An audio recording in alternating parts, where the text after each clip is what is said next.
Now on Fast Track News, how research in asthma in horses could potentially improve treatments for people. Plus, a preview of the PMO Christmas show, featuring Coco and live reindeer. The holiday season begins on campus with Thanksgiving preparation and the lighting of the PMU Christmas tree. All your campus news, weather, and sports is straight ahead. Fast Track is back. Happy Friday, Boilermakers. I'm Kyler Casbin. And I'm Sky Oliver. It's November 21st. Here's a look at your campus news for the week. First, Purdue researchers are uncovering big answers from an unexpected source. Reporter Matthew Canfield has the story. Asthma. It might have crossed your mind as you got ready for your Friday morning run.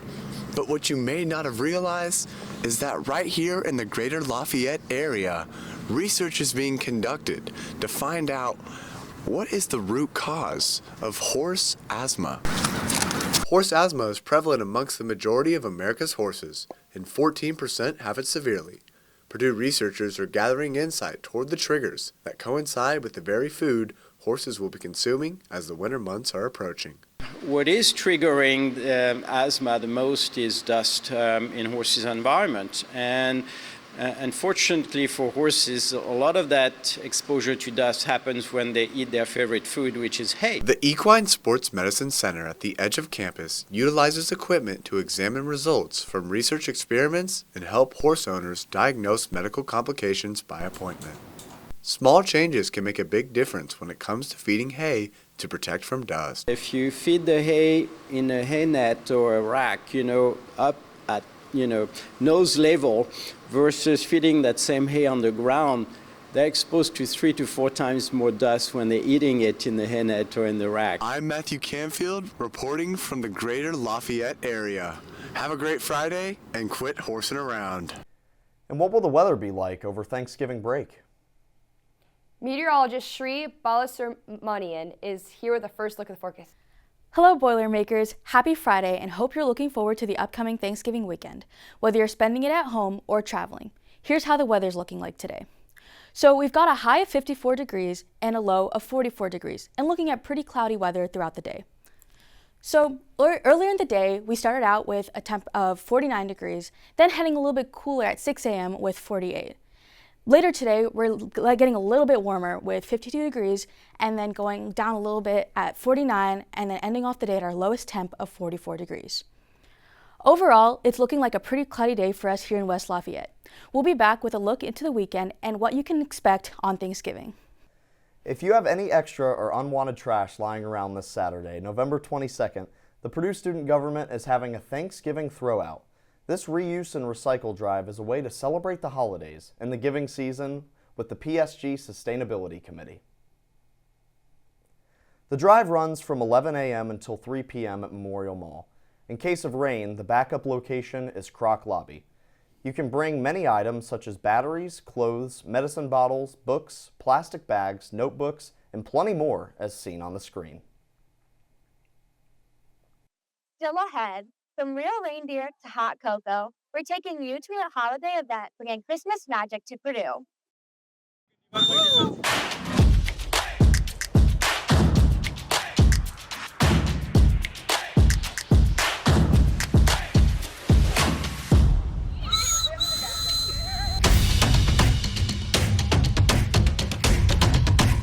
We are energetic, we are motivating, and we are unique.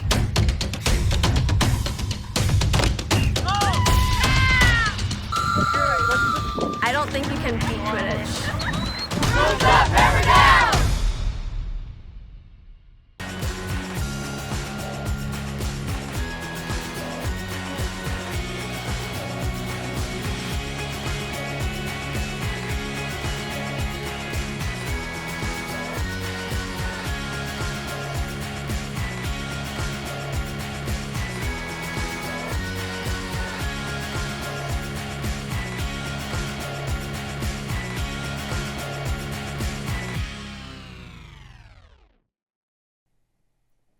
Welcome back, Boilermakers. Purdue Musical Organizations is kicking off the holiday season in preparation for their 92nd annual Christmas show. Reporter Sophie McLaughlin has the story. Rudolph might be busy gearing up for Christmas Eve, but a few of his friends stopped by Haas Hall, giving Purdue students a preview of the holiday magic headed to this year's Christmas show. Purdue musical organizations are putting the final touches on what's become a campus tradition for nearly a century. So we start learning Christmas music at the beginning of September, and throughout our daily rehearsals and added on nightly rehearsals, we just keep learning Christmas music up until December 6th and 7th. And ahead of opening weekend, PMO is giving the campus a taste of the celebration. This past Wednesday, students enjoyed live reindeer, hot cocoa, and festive performances as part of a special preview event. PMO hopes the holiday cheer will encourage the campus community to come out and experience the full Christmas show, with tickets now available. The 92nd annual Christmas show, bringing together hundreds of students, dazzling production elements, and the holiday spirit that keeps families coming back year after year, is in Elliott Hall of Music December 6th and 7th. And whether it's your first time in the audience or your 50th, PMO promises that this year's show is about sharing warmth, joy, and community. With the reindeer and Purdue musical organizations leading the way, the Christmas spirit has definitely landed at Purdue. For Fast Track News, I'm Sophie McLaughlin. Nominations for the Eudoxia Gerard Martin Memorial Staff Recognition Award are now open until December 12th. This award is intended for a full-time administrative assistant that have completed at least 5 years of continuous service with Purdue, to those who have accomplished their duties with special care and helpfulness towards student, staff, and faculty. You can nominate a professor who has showcased these attributes through the QR code on the screen. If you're looking for a place to celebrate the holidays, the Purdue Memorial Union might be the place for you. The annual Christmas tree lighting will take place in the PMU on December 4th from 5 to 8 p.m. It'll feature a 25-foot Christmas tree with singing of Christmas music and refreshments. Come get a taste of Christmas right here at Purdue. Coming up, we'll see if today's cloudy weather carries on into the weekend or if there's more change in store. We'll see you after the break. My name is Mickey Reese, and I am Hammered Threads. Hammered Threads and Boiler Vintage started roughly 5 years ago. My brother runs Boiler Vintage, so it's kind of a family thing.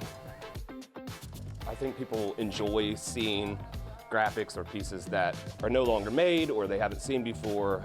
It's really what it's about. Hammered Threads brings style to Purdue. We are Phi Gamma Nu Purdue.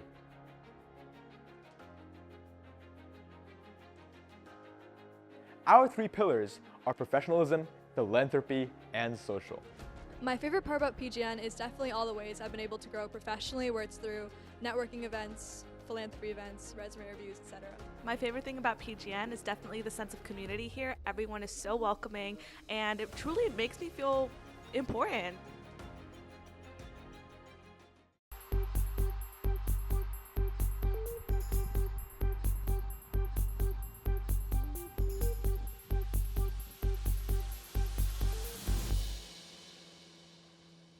With today's cloudy weather, are we looking at more of the same for this weekend? Taking a look at the temps we have here, it looks like we're staying a little chilly. Today we have a high of 54 degrees and a low of 44 degrees. Then on Saturday we're going a little cooler with a high of 53 degrees and a low of 40. On Sunday our highs are a little warmer with 56 degrees, but a little cooler with our lows of 38. So for our 7-day outlook, we can see that we'll be having a little bit more sun this weekend than we're having today. But moving on into the week, it looks like we're staying a little cloudy on Monday with 56 degrees as our high and 41 degrees as our low. Then on Tuesday, Wednesday, and Thursday, we're seeing some showers. We're seeing 51 degrees as our high on Tuesday and 34 as our low on Tuesday. Then on Wednesday, 46 degrees as our high and 37 as our low. And then finally on Thursday, 47 degrees as our high and 33 degrees as our low. So prepare for some showers during that week heading into Thanksgiving. We'll be back later with the future cast. Just ahead, exclusive footage from the men's basketball and volleyball games, as well as away coverage on women's basketball and football. I'm Quinn Lennon. And I'm Molly Moriarty. Stick around. Sports is next.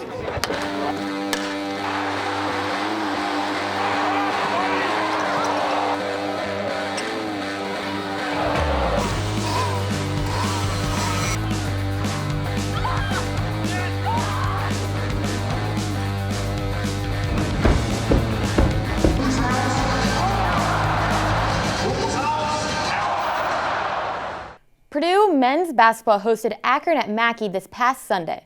For more on that, here's Colin Greenling. I'm standing here outside Mackey Arena, where Purdue men's basketball took on Akron last Sunday.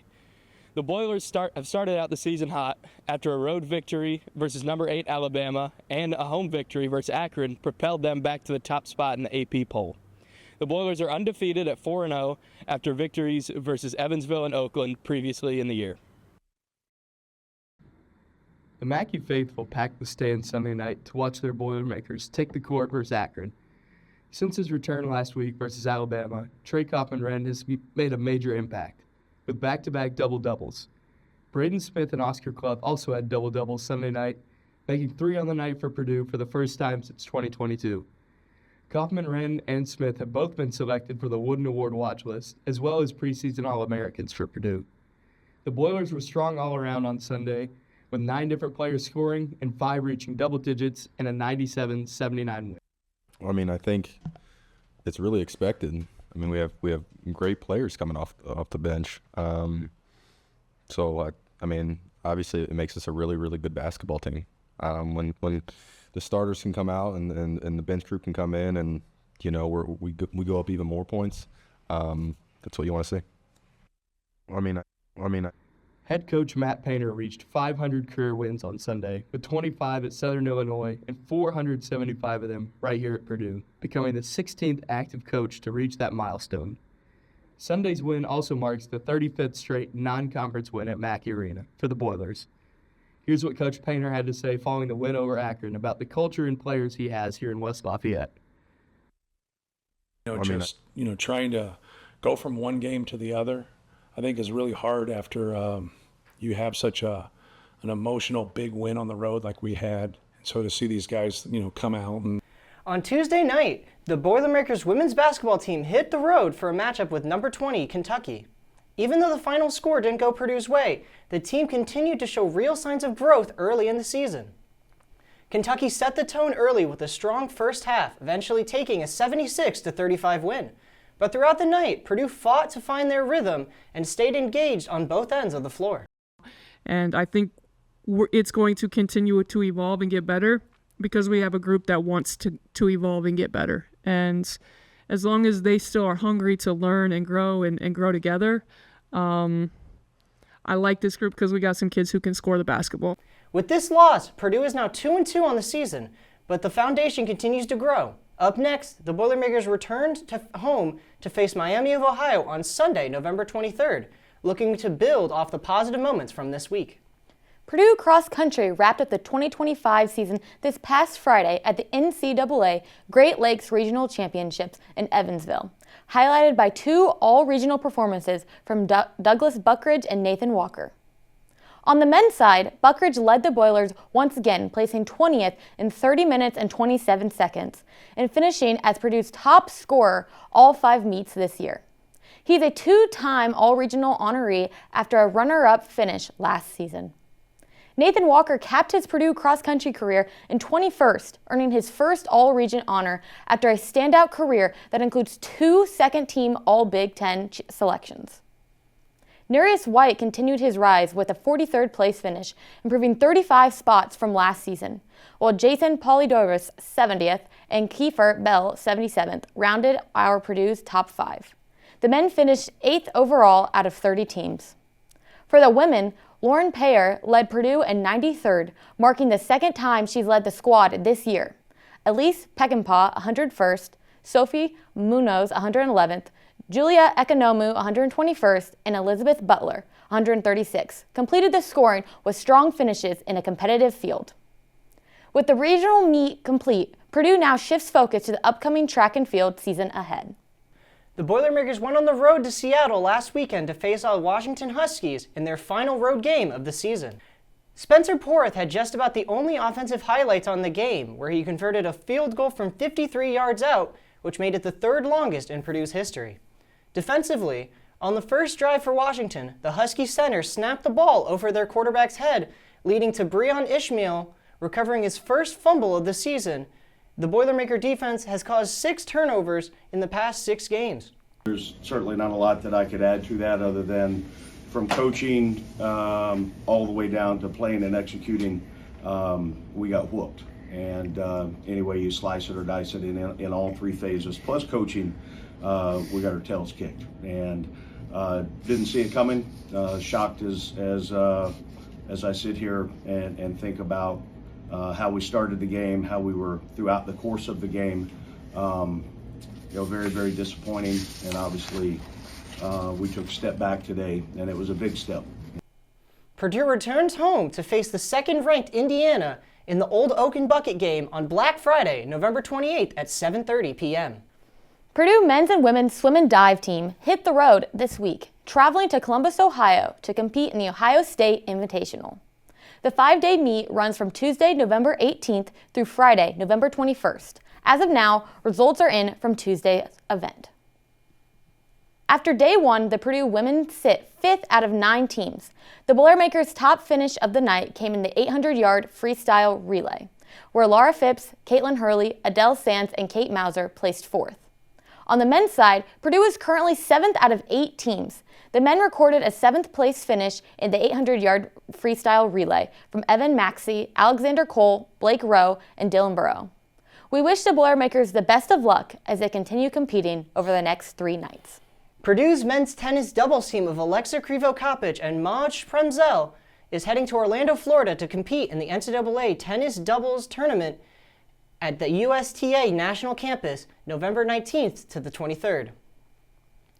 Krivo-Kopich and Premzel punched their ticket back in October at the ITA Ohio Valley Regional, becoming the first Boilermaker duo to qualify for the Nationals Doubles Championship since 2001.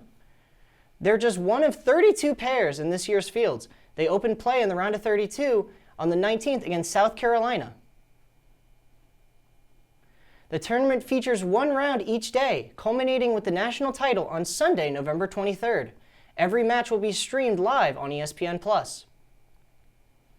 All matches will be best of 3 sets with no advantage scoring and a 7-point tiebreak at 6-all. In doubles, if the team split sets, they'll play a 10-point match tiebreak to decide it. Purdue volleyball had 3 games this past week, 2 at home versus Maryland and Oregon, and 1 away versus Wisconsin. For more on this packed schedule, we go to Jonah Blankenhorn. This past Saturday, Purdue volleyball hosted the match against the Oregon Ducks. Purdue was on a 9-win streak in 9th place, but unfortunately, Oregon blocked that streak in an incredibly close 5-set game and knocked the team down to 10th overall. After the match, we were able to get an interview with Purdue's head coach, Dave Shondell, where he talked about the trouble the Ducks gave the team. Well, I thought we competed. We put ourselves after being down 2-1, where I thought we were just pretty average defensively. But I thought we passed serve real well. Right there down the stretch, we couldn't quite get the pass we needed to be able to run our offense there, last 2 or 3 points. But we passed those really good jump servings pretty well. Serving was so-so. Needs to be tougher against a team like that. And I thought we fought back. We were down 2-1, and they could have just packed it in, but they fought back and were up 13-10 in the first set. Great position to win. They just couldn't do it. Shondell then talks about how he felt after the game, as well as giving some thoughts on what can be learned from the game to better their chances against Wisconsin. It always hurts, no matter when you get beat. If you're a great competitor and you think your team is special, it always hurts. But I think that when you have Wisconsin, who is, aside from Nebraska, the best opponent we're going to play in our conference, waiting for us on Wednesday, we really got to turn the page. We got to block balls better. Our wing, our pin players, which is the right side players and left side players, did not block at the level that we need to be able to compete with teams that have great athletes in physicality. And that was from start to finish. So that's something that's going to obviously be a point of emphasis. Unfortunately, Purdue was not able to win against Wisconsin their road trip, as they had a heartbreaking loss, 3-0. Purdue will play against Northwestern this next Wednesday right here at Holloway Gymnasium. I'm Jonah Blankenhorn reporting for Fast Track Sports. This past weekend, Purdue wrestlers returned home from a road stand to compete in the annual Boilermaker Duels events. In this event, Purdue hosted Buffalo, Northern Illinois, and American as they absolutely rolled through all 3 opponents. Purdue ended up winning 23 of 30 matches in total. The Purdue team performed well, led by their ranked wrestlers. Number 3, Joey Blaze, number 21, Grayson Clark, and number 25, Ben Vanadia, all went 3-0. Unranked Boiler Gavin Brown also had a strong undefeated performance over the weekend. The Boiler wrestling squad will look to continue their strong start to this season when they travel to Davidson for a matchup this Sunday. Well, that's all we have for sports today. But don't go anywhere. Fast Track will return after this break.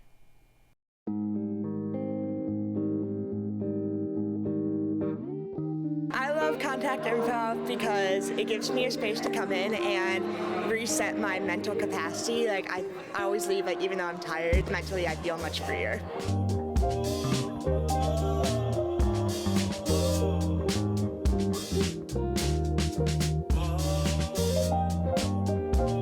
I love contact improv because A, I get to meet new people, and B, it makes you feel so good after.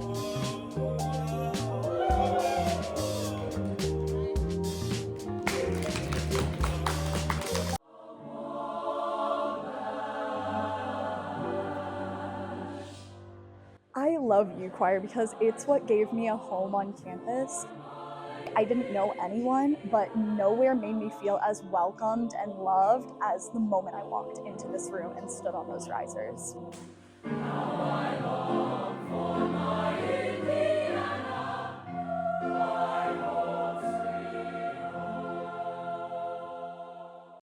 Now it's time for our question of the week. We asked students about their favorite and least favorite Thanksgiving foods. My favorite Thanksgiving food, honestly, mashed potatoes. It just feels like comforting, and it's always a nice thing to have. Least favorite, I feel like stuffing can be really hit or miss. It's either the best food or like if it's done poorly. I feel like I've had some not great stuffing in the past, but it's normally good. But sometimes it's like bad memories. My favorite's probably corn. My least favorite is gravy. I don't like gravy. My favorite Thanksgiving food's gonna be turkey. I think it's just the OG. A lot of people like ham, but I think turkey's definitely the best. Dark meat though, it has to be dark meat. White meat's a little too dry, but dark meat turkey is my favorite Thanksgiving food.